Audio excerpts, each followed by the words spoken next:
Billington, जिसने Catherine पर सार्वजनिक रूप में एमी सैम्पल मैकफर्सन के लेखों से प्रशिक्षण प्राप्त करने का आरोप लगाया था, ने आगे लिखा, कहीं भी यह नहीं लिखा है कि किसी स्त्री के अगुवाई में होकर कोई अद्भुत दैवीय चमत्कार सभा में हुआ हो। महिलाओं के पास सही स्थान है, लेकिन जब आप किसी स्त्री को पुलपिट पर रखते हैं तो यह पूरी तरह अशास्त्रीय है। बिलिंगटन सीधे कट्टरपंथी पंक्ति का अनुसरण कर रहे थे, एक ऐसी पंक्ति जिसने उन्हें अपनी पीढ़ी का सबसे शक्तिशाली और सफल प्रचारकों में से एक लोकप्रिय प्रचारक बनने में मदद की थी। उसने ऐसा कभी कोई संकेत नहीं दिया कि वो कैथरीन पर व्यक्तिगत रूप से हमला कर रहा है। हालांकि इस लड़ाई से पहले वह अपने पुलपिट पर गया और उसने कैथरीन को एक तलाकशुदा प्रचारिका के रूप में उजागर किया। इस पर भी उसने ये ही महसूस किया कि उसे ये तुरही बजवाने का और भीड़ों को चेतावनी देने का एक दैवीय अधिकार है कि शहर के बाहरी इलाकों में एक भेड़िया घूम रहा है। कैथरीन फ्रैंकलिन में अपनी विजय की यादों, पिट्सबर्ग और यंगटन में उसकी सेवकाई की सफलताओं से प्रोत्साहित हुई, और हज़ारों लोग जो उसके समर्थन में खड़े हुए थे, उन्होंने उसकी इन आग की तरह फैल जाने वाली गेंदों को रोक दिया जो बिलिंगटन ने फेंकी थी, या आधे रास्ते में ही उनको जला दिया। कैथरीन ने अखबार से कहा, मैं यहाँ 7 सालों से हूँ। मुझे लगता है कि मेरा जीवन और सेवकाई खुद ही अपने बारे में बताती हैं। मैंने कभी किसी समय या किसी स्थान पर यह वक्तव्य नहीं दिया है कि मैंने कभी भी किसी को चंगा किया है। यह परमेश्वर की सामर्थ्य है। डॉक्टर बिलिंगटन ने कहा, आप आगे जाइए और कुछ भी प्रकाशित कर दीजिए। वो अपने चर्च को पूरी तरह विभाजित करने जा रहा था। प्रतिक्रिया तुरंत ही थी। अखबार के सर्कुलेशन विभाग की रिपोर्ट थी कि अतिरिक्त कागज़ों की मांग दूसरे नंबर पर रहे। इनकी मांग का अनुरोध एक्रोन में प्रसिद्ध वार्षिक कार्यक्रम सोप बॉक्स डर्बी के समय में किया गया। जिस प्रकार पिट्सबर्ग में कर्टन हाउस में कैथरीन के कार्यालय में हज़ारों पत्र आ रहे थे, उसी प्रकार अखबार के दफ्तर में भी पहुंच रहे थे। रेक्स हैम्बर्ड, जिसे उसने प्रभु में भाई कहा था, मतलब बिलिंगटन को अपना भाई कहा था, उससे इस प्रकार की युद्ध की उम्मीद नहीं की थी। जो कुछ हो रहा था उससे हैम्बर्ड स्तब्ध रह गया। उसने कैथरीन को उसके दायित्व से मुक्त करते हुए बुलाया कि यदि वह चाहे तो अगले रविवार को प्रचार करे। कैथरीन ने कहा, मेरे सिवाय किसी को भी मेरे इस व्यक्तिगत मामले को सार्वजनिक रूप से प्रसारित करना पसंद नहीं होगा। आइए हम अपना पक्ष रखें। मैं रविवार की सुबह चर्च की घंटियां बजने के साथ ही वहां पहुंच जाऊंगी। वहां केवल कैथरीन ही नहीं थी, बल्कि 20,000 से भी अधिक लोग आए हुए थे। बिलिंगटन ने अनजाने में ही कैथरीन और हैम्बर्ट को उससे अधिक ख्याति दे दी थी जिसे वो पैसों से खरीद पाते। वहाँ पिट्सबर्ग में कैथरीन ने अपना बचाव किया। मैगी हार्टनर, जो कि अभी भी पूरे समय काम कर रही थी, 2 बहनों मैरियन मार्श और रूथ फिशर के द्वारा उसकी मदद की जा रही थी। बहुत से अन्य विश्वासियों की तरह मैरियन और रूथ भी सीमांत ईसाई थे जब वह 1950 में कैथरीन की पहली सभा में आए थे। हालांकि बाद में रूथ अपनी गंभीर रूप से रीढ़ की हड्डी की परेशानी से ठीक हो गई थी, जिसके कारण उनका लगभग आधा जीवन अस्पताल के चक्कर लगाते हुए ही बीता था। वे दोनों परमेश्वर और कैथरीन की सेवकाई के प्रति गंभीर हो गई थीं।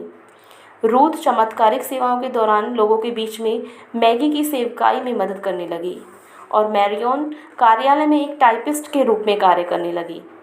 बाद में रूथ एक स्टाफ के सदस्य के रूप में जुड़ गई। एक्रोन में रविवार की सेवाओं के अलावा कैथरीन न्यूकैसल, यंगस्टन और बटलर में रुक रुक कर चमत्कारिक सभाएं कर रही थी। साथ ही साथ कार्नेगी हॉल में शुक्रवार को बड़ी चमत्कारिक सभा और मंगलवार की रात को पिट्सबर्ग में बाइबल अध्ययन भी दे रही थी। रूथ और मैरियन दोनों संगीतमय थीं और सभाओं के दौरान उन्हें एक गायन मंडली की आवश्यकता महसूस हुई। उन्होंने रूथ के बेसमेंट में एकल महिलाओं को एक संगठन के रूप में इकट्ठा किया और एक संगठन बना लिया, और कुछ सभाओं में गायक मंडली के रूप में गाया। एक गायक मंडली की ज़रूरत देखकर कैथरीन ने पिट्सबर्ग के मेंडेल सोहन क्वायर के प्रतिष्ठित निर्देशक डॉक्टर आर्थर मेटकॉफ से अनुबंध किया।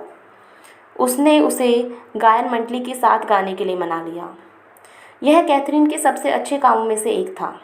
डॉक्टर मेटकॉफ कैथरीन के मरने के दिन से ठीक 1 साल पहले तक 23 साल से भी अधिक कैथरीन के साथ सेवकाई में समर्पित रहे, जब तक कि दिल के दौरे के द्वारा उनकी मौत न हो गई। पिट्सबर्ग टीम का एक अन्य सदस्य एडमेक वॉल्टर उसका अकाउंटेंट था, जो लगभग सेवानिवृत्त उम्र के काफ़ी नज़दीक था। वह बहुत तरह से कैथरीन के पापा के समान था। वह प्रचारकों और धार्मिक संस्थानों में विश्वास नहीं रखता था। जब उसने कैथरीन पर बिलिंगटन के आक्रमण के बारे में सुना तो वह जान गया कि वह एक सही पक्ष में आ चुका है। वह एक योद्धा था और जब कोई उन लोगों पर हमला करता था जिनके प्रति वो वफादार था, तो वह उनके लिए कोई विशेष भाषा उपयोग करने के बारे में कुछ नहीं सोचता था। उसने उसका प्रतिनिधित्व किया जिसका बिलिंगटन ने विरोध किया। तो भी कैथरीन उसे पसंद करती थी क्योंकि वह स्पष्टवादी था और थोड़ा अहंकारी भी था। वह उसके वित्त पर नज़र रखने वाला बन गया। बाद में उसने कैथरीन के फाउंडेशन और उसके सहायक नियमों के गठन की उसमें मदद भी की। वह कैथरीन के सबसे भरोसेमंद दोस्तों और सलाहकारों में से एक था और जब बिलिंगटन के साथ अपनी लड़ाई में कैथरीन शामिल हुई तो वह एक अमूल्य सहयोगी बना। इस प्रकार एक अच्छे स्टाफ और पत्र लिखने वाले दोस्तों और टेलीफोन कॉल करने वाले हज़ारों दोस्तों के द्वारा इस सेवकाई को मजबूत किया गया। कैथरीन ने तंबू और मंदिर के बीच की लड़ाई की अगली पारी के लिए कमर कस ली। रविवार की सेवा के लिए वापस एक्रोन लौटते समय वह अपने साथ कुछ लोगों को लेकर आई जो अपनी शारीरिक चंगाई की गवाही देने के लिए आए। कैथरीन ने अखबार के पत्रकारों जो सभा से पहले ही मंच को घेर कर खड़े थे उनसे कहा कि अधिक लोगों ने बिलिंगटन के विश्वास के परीक्षण केवल विश्वास से चंगाई को देखा है। इन लोगों में जैकब हैसिस और उनकी पत्नी सारा भी थे। वे दोनों ही लगभग 60 साल के थे और जन्म से ही गूंगे और बहरे थे। श्रीमती हैस की श्रवण शक्ति आंशिक रूप से बहाल हो गई थी और वह कुछ कुछ बोल सकती थी मगर स्पष्ट रूप से नहीं। मिस्टर हैस शोरगुल के समान आवाज़ निकालने लगे थे। अपनी 13 वर्षीय गोद ली हुई पुत्री के माध्यम से जो उन दोनों के लिए एक दुभाषी का काम करती थी, उन्होंने 20,000 से भी अधिक भीड़ के लोगों के सामने यह दावा किया कि पिट्सबर्ग की एक सेवा में परमेश्वर ने उन्हें आश्चर्य कर्म के माध्यम से ठीक कर दिया है। श्रीमती मार्गरेट रिचर्डसन जो कि 71 वर्षीय थीं, उन्होंने हैसिस के दोस्त के रूप में अपना परिचय दिया और कहा कि वह हैसिस के साथ ही बड़ी हुई हैं और उनकी पूर्व स्थिति और चंगाई की गवाही दे सकती हैं। कैथरीन का एक अन्य परीक्षण मामला 38 वर्षीय पिट्सबर्ग की प्रिसिला बायको का था, जो कि 38 वर्षीय एक क्लर्क थीं। उन्होंने कहा कि वह जन्म से ही अपंग थीं। उसने कहा कि उसकी पिट्सबर्ग अस्पताल के कर्मचारियों के द्वारा जांच की गई है और अब वो सामान्य रूप से चल सकती हैं। जब वह विशाल मंडली के साथ मिलकर बिलिंगटन के लिए प्रार्थना कर रही थी तो उसने पास्टर से कहा कि आप जहां चाहें अपना पैसा लगाएं। उसका प्रस्ताव था कि बिलिंगटन अपना पैसा विशेष एस्क्रो अकाउंट में रखेगा और पादरी और आम लोगों का एक निष्पक्ष बोर्ड साक्ष्यों के आधार पर मुद्दे का निर्णय करने के लिए नियुक्त किया जाए। अगर वो जीत गई तो धनराशि एक्रोन के यूनाइटेड फंड को दान कर दी जाएगी। दूसरी तरफ बिलिंगटन ने कुछ प्रति प्रस्ताव रखे।